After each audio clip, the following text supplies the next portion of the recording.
Ocean City's real estate market has hit a bit of a wall. In today's video, I'm going to walk you through everything that happened in August, project forward for what I expect in this month and beyond, because things are going to change in a very meaningful way. Let's get right to it. Now, the good news first is that mortgage rates continue to slowly decrease. And depending on the day, the week that you're actually looking at them getting a quote, it may be slightly higher than a 6.5. It might be lower than 6.5. With some buy downs, I actually had a client get in the low fives, which I have not seen in a long time. So that may and should continue going forward with slowly decreasing rates. I think we're going to end up in the low sixes pretty comfortably by the end of the year. I wouldn't expect to see the fives, but there is a chance we should see the Fed making some moves here in September. I'll get to that at the end and what all of that means for you. Inventory wise, we're actually up. That slide is wrong. We're up 5% from where we were at the beginning of the month of August, which is a little bit abnormal. Typically in the past, we have seen slight decreases. We have seen very minimal increases, and we've seen most Augusts be roughly flat. So an increase from the start of the month to the end is a little bit different than we would have expected. And again, we're going to focus on inventory levels. It's going to be a big theme today because of the changes that I expect coming up very quickly. Days on market still very stable. Prices really took a jump for single families. And that's not just in the metrics. There is some logic behind that again, we'll explain. And condos are still very, very stable. They've been roughly in the high single digits for the better part of a year and a half. They're flattening out. We're starting to see some movement on some properties where they're going a little bit less than expected. And we're starting to see some that should have gone, arguably, that are still sitting there. So what does all that mean? Compared to last month, and again, behind my body here is last year, last August, we are at a lower mortgage rate. We should, based on that, expect to have seen some more activity than we have seen last month in terms of homes going under contract and compared to last year. That didn't happen. Inventory instead increased, and a huge part of that you're going to see a couple slides from now is the amount of new listings that we had in August, the most that we have had since April of 2022, which is a big deal. I'm not going to call it a red flag, but it's a flag of some color. Maybe it's orange. So inventory has jumped up 5% over last month and last year. And our condo and single family home sale to list prices are still relatively stable here in the mid to high 90s. Again, individual percentage points aren't a huge deal as far as I'm concerned. If we start to see continual decreases or increases either way, then we have a trend to highlight. Now, this big jump up in August. August usually does see an increase in new listings compared to July, because July is usually a pretty slow month in terms of new listings, but not this much, right? Again, that is the most that we have seen since April 2022, which is crazy. Only a few more than a few other months, right? We have a September of last year, we had a big month. May of last year, we had a big month. But this is definitely abnormal, and we'll hit on more of this, what we expect going forward in a bit. Pending sales, very, very strong, not as strong as August of last year. Again, I've been saying in every single video that I've modeled my projections for 2024 largely based off of 2023 with a couple tweaks here and there. And that still continues to prove mostly correct. So if all of that continues to map with last year, but our new listings have diverted in a pretty meaningful way with an additional 20 odd properties, more than we would have expected, which again, by itself doesn't sound like a big deal. But we're talking about 15% more than we would have expected. Now, normally when it comes to new listings, and I'm going to go back here for a second, we usually see the jump in September, not in August. September's compared to the month before, right? The August right before, we see between 5 and 20% more new listings compared to that August. So if that trend continues, then we are in for a very, very big month. And here we are now 5 days into the month, and we are on pace to have well over 100 new listings again. So if that happens, it's going to come down to how many homes go under contract as to where inventory lands. But I'm expecting it to increase again, likely into the 250s. That is my initial prediction. It could be high, it could be low, time will tell. Now, for closed sales, again, a very solid month, pretty similar to last year. as well. Months of inventory for single family homes did take a jump up.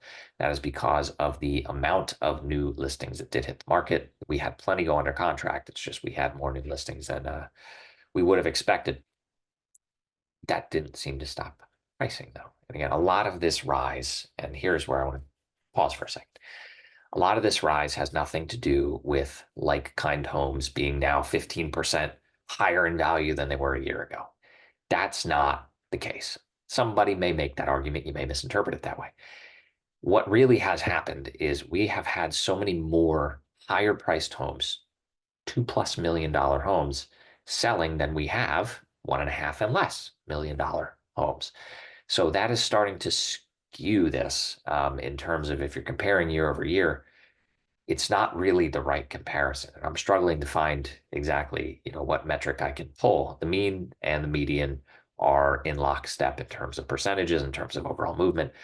So it's not so much that, it's just that, if there was a home that was for sale a year ago, it may go for roughly the same today. I wouldn't argue 15% more. That would be a pipe dream. So we're going to have to start having some more nuanced conversations as the landscape in Ocean City shifts. The new construction continues to develop, and we're not just talking about a $2.5 million being this high egregious price. We're now seeing eights, nines, $10 million homes that are listing. And obviously the median is not going to be as impacted by that, but the mean certainly will. And overall, the higher they go, the higher these numbers go as well. Now, days on market still remarkably stable, all things considered, over the last almost 2 years now, once we really started to hit an equilibrium. Months of inventory, same thing with condos, still very stable over the past 2 years. Now here, the pricing is leveled out. And I expect this to stay that way. There is a chance, depending on just how much inventory comes in September and October, there's a chance this starts to decrease. It's a possibility.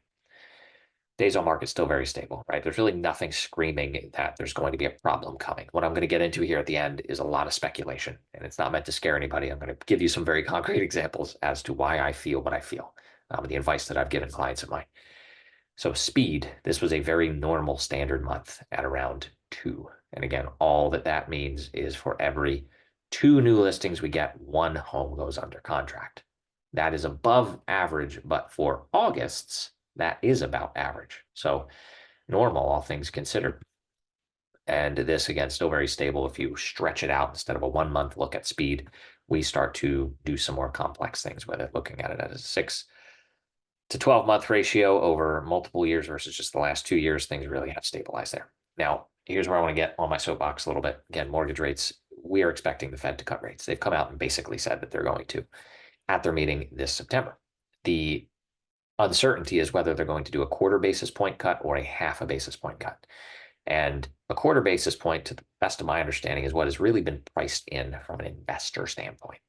That's what we're seeing in mortgage rates now. The bond market, everything that's connected, has already accounted for that. And again, if this is your first time listening to this, if you're really just getting to learn how all this stuff works behind the scenes, the Fed does not control mortgage rates directly. When they cut or raise rates, that does not mean that mortgage rates are going to go up or down by or around the amount that they cut or raise the prime rate by. There's so many other things that come into play. It's more complicated than that. So if there's a 1/2 basis point cut, I do think there's a chance that rates could take another tick downwards, closer to 6, because again, the markets have adjusted, assuming a 1/4 basis point cut. We'll see what other reports come out this month. What the Fed does, we'll know in a few weeks. And in the mid-month report, I should have some additional guidance for that. But we're going to stay under 7%. This time last year, we were pushing above 7%, going towards 8. We actually hit 8 in the fall. So this is where me comparing last year to this year may start to diverge a little bit. But again, it's going to be a little bit different in a few ways, which is going to make it totally different. So stay tuned for sure. Make sure you stick with this stuff, because I'm going to be bringing it to you day by day. Now, inventory wise, again, it's not normal to see the increase that we saw. And again, on a strict numerical standpoint, 20 homes is not a big deal. It's really not. But on a percentage basis, it is. And for most of these videos over the years, I've been comparing things to pre-pandemic, right? Pre-COVID. Our levels of inventory were 400, 500, 600. I don't even think that's an appropriate measuring stick anymore. We have gone into a place with low mortgage rates, at least where they were, right, 2021 and 2022, that I think has changed the market dynamics. I'm going to say forever. Now, it's the wrong word, but unless we see rates come down close to that point again, we're not going to get back to normal, what things used to look like. There are people that are just going to hold on for dear life because why not? You got cheap money. So I get it. So in the past, crossing a threshold of, let's say, 300 homes on the market really isn't a huge deal. That would have been low. That would have been very low at points in the past. We did cross 300 a little over 2 years ago. I'll have to check. We may have even crossed 300 very briefly last fall, heading into the winter. And things did slow down at that point. I'm of the belief that if we cross that 300 threshold, given the dynamics that we have now, that is going to really shift things in buyers' favor. Now, that doesn't mean that sellers are all of a sudden going to sell, right? They're going to cut the price to whatever they have to and sell. But here's why I think it's so important. In general, right, the economy is a vague word. A million ways to measure it, depending on what you look at. I go by what I'm seeing, the conversations I'm having, the things I'm noticing right here with this stuff every day. I've noticed a few things that have really put my ears up, right? I'm on high alert. So in the past few years, winter rentals, nobody wanted to do them from an owner standpoint. They didn't want the risk of potentially jeopardizing their summer income if a winter tenant overstays their welcome, which is what happened in 2020. And it really messed with a lot of owners. And it wasn't widespread, but it's just the fear, the risk that it could happen that really turned people off from that. And then lo and behold, rental income increases pretty substantially for the existing owners. They don't need it. They don't even need to think about it. Here we are where I've seen posts looking for a winter tenant. I've seen a ton of those. I've seen only a few posts of a potential winter tenant looking for a place to stay. And they get 20, 30, 40 owners trying to reach out to them saying, pick me. Ooh, rent my place. They need the income because income dropped for them this summer. People are feeling the squeeze. I don't have to tell you about what you feel at the grocery store. All the other ways that inflation really is here to stay, it seems. People, I think, are feeling squeezed. And the icing on the cake for me is there was a property at 302 Atlantic Avenue that is the first property. I'm not going to give you all the details here, but it's sold for less than they bought it for just a little over a year ago in a pretty material amount.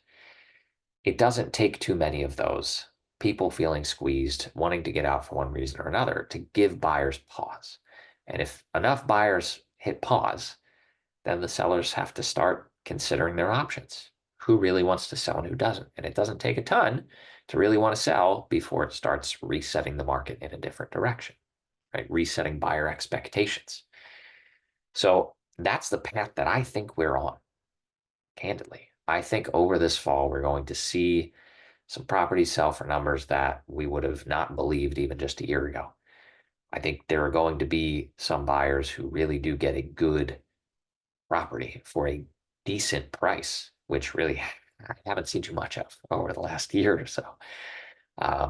That does not mean that I think prices are going to free fall. That does not mean that you should not act if you see a property that works for you. This is not the time to rush into anything, though. That's been my guidance and my advice to clients and customers of mine, is to be patient. If we miss on a property because somebody scooped it up on day one or two, so be it. That's okay. I believe there are going to be opportunities. I think there are going to be fewer ready, willing, and able buyers over the next few months. And if you are one of those who is still willing to purchase a home here with the turmoil that I think we're going to start to see, you're going to really be able to take advantage of the situation, which may only last for a few months. When the spring market comes around, some of that turmoil becomes more settled. Obviously, the election being a big part of that. There will be some opportunities. So my advice to you, if you're listening, again, if you are buying, is to be patient. It's very nuanced, property by property. It's very nuanced. Oh, and not to mention this whole NAR settlement lawsuit thing that I did a video about a couple weeks back. That is going to change the conversation as well. We may find that some sellers are not willing to pay compensation for you, the buyer's representation, pay for your agent, like has always been done in the past. If that's the case, you're going to need to factor that into your offer. So now more than ever, you need somebody working for you and with you that actually understands all this stuff and can help you not only avoid the pitfalls, but really take advantage of where the opportunities are. And again, I promise you, there will be opportunities over the next 3 to 4 months. I'd be happy to help you. My team would be happy to help you. I'm almost at capacity, quite frankly, for clients that I could take on both sides of the fence. So if you need help, if you want to come on board, if you want to learn about anything I just talked about in more detail, reach out any of the ways you see here. But that's really it for today. I hope you found this one helpful. I'm on high alert for the remainder of the month, probably going to be the remainder of the year, as to any red flags that I do see. And as much as I would love to put them out here publicly, I do save those for my clients. So reach out if you have questions, drop them in the comments. But if you haven't already, definitely make sure you subscribe. I am going to be coming out with more content once again, like I used to, each and every week. Ideally, this is the first of every week going forward, with alternating best buys videos, looking for the best deals on the market, as well as these data-heavy market reports. So that is it for today. Thanks as always for hanging out. I will see you next time.